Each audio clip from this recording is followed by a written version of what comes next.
दुनिया के प्राचीन 7 अजूबों में से सिर्फ गीज़ा का ये महान पिरामिड ही है जो पिछले 4500 सालों से वक्त की मार को झेलते हुए आज भी खड़ा है। वक्त भी इसे मिटा नहीं सका। इजिप्ट के इन पिरामिडों को बने 45 सदियां बीत चुकी हैं, लेकिन आज भी ये बात एक रहस्य है कि उस जमाने में इतने विशाल पिरामिडों को आखिर कैसे बनाया होगा। इस वीडियो को आखिरी तक जरूर देखना। आप इन पिरामिडों से जुड़ी हुई 10 ऐसी बातें जानेंगे जो शायद ही आपने पहले कभी ऐसे सुनी होंगी। नंबर 10, ये सोच पाना भी मुश्किल है कि 4500 साल पहले बिना किसी टेक्नोलॉजी और फैसिलिटी के इतने बड़े पिरामिडों को कैसे बनाया गया होगा।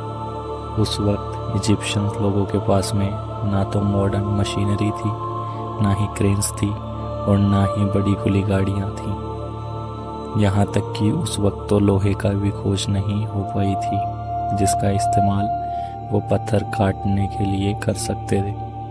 उस वक्त तो सिर्फ कॉपर था जो कि बहुत सॉफ्ट मेटल था। नंबर 9, इसे इतने भारी पत्थरों को 481 फीट की ऊंचाई तक पहुंचाया गया होगा, जहां एक एक पत्थर का वजन कई कई टन है।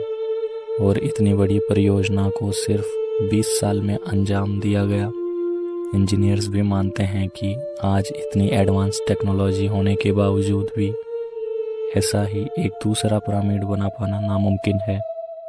नंबर 8, पिरामिड को प्राचीन इजिप्ट के राजाओं की कब्रों को सुरक्षित रखने के लिए बनाया गया था। प्राचीन इजिप्ट के लोग ये मानते थे कि मौत के बाद एक नई जिंदगी मिलती है, सो मृत्यु के बाद उनके शवों के साथ सारी ज़रूरती चीज़ों को खजाने को भी दफनाया जाता था। नंबर 7, राजाओं के शवों को सुरक्षित रखने के लिए शवों को मम्मी बनाकर दफनाया जाता था ताकि शव खराब ना हो। प्राचीन इजिप्शियन लोगों का ये विश्वास था कि शव का मम्मीफिकेशन करने से मरने वाले को सुरक्षित तरीके से पुनर्जन्म तक पहुंचाया जा सकता है। मम्मीफिकेशन का प्रोसेस 2 स्टेप में पूरा होता है।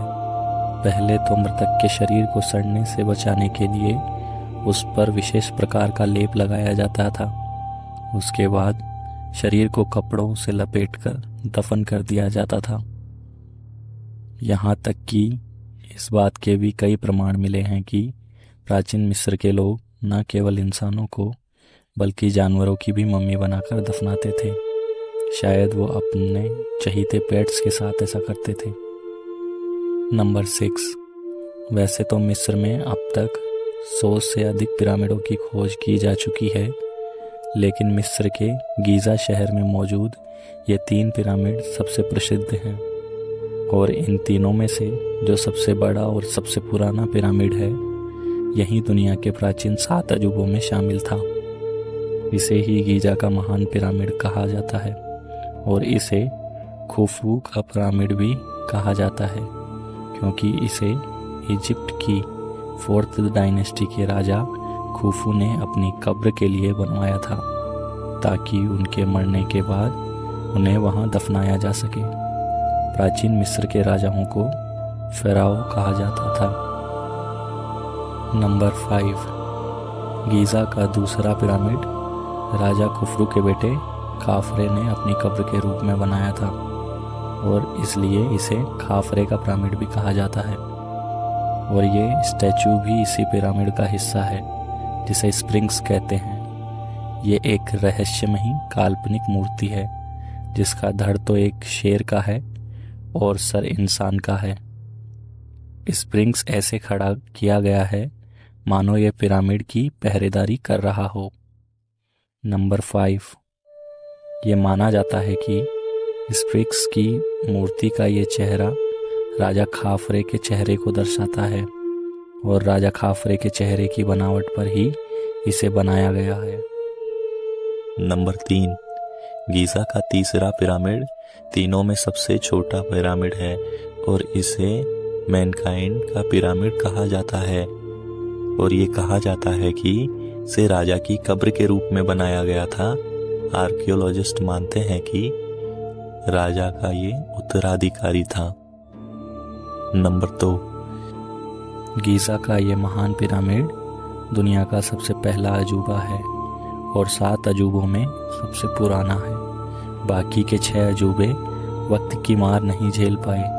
सिर्फ गीज़ा का ये महान पिरामिड ही है जो इतना प्राचीन होने के बावजूद भी अस्तित्व में है। इसको सदियों पुराना इतिहास और इसकी बनावट आज भी सभी को हैरान करती है। नंबर 1, गीज़ा के महान पिरामिड को जब बनाया गया था ये 481 फीट ऊंचा था, लेकिन हजारों साल में हवा और बारिश के द्वारा किए गए इरोजन की वजह से पिरामिड के ऊपर से लगभग 26 फीट की ऊंचाई को खो दिया और आज इसकी ऊंचाई 455 फीट रह गई है। अरबी की एक पुरानी कहावत है, आदमी वक्त से डरता है और वक्त पिरामिड से डरता है। तो ये थी 10 बातें इजिप्ट के पिरामिड के बारे में। अगर आपको वीडियो पसंद आई हो तो इसे लाइक करके शेयर करें। ऐसे ही और वीडियोस के लिए चैनल को सब्सक्राइब करें